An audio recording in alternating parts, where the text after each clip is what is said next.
ভারতের প্রাক্তন প্রধানমন্ত্রী রাজীব গান্ধীর ৮২তম জন্মবার্ষিকী উপলক্ষে দুর্গাপুর শিল্পাঞ্চল সহ বিভিন্ন এলাকায় নানা কর্মসূচির মাধ্যমে পালিত হল সদ্ভাবনা দিবস।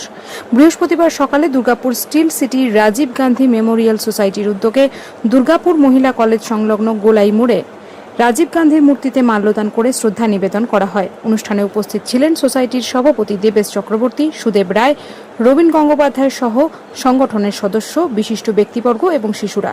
মূর্তিতে মাল্যদানের মাধ্যমে অনুষ্ঠানের সূচনা হয়। পরে উপস্থিত বিশিষ্টজনদের পুষ্পস্তবক দিয়ে সম্বর্ধনা জানানো হয়।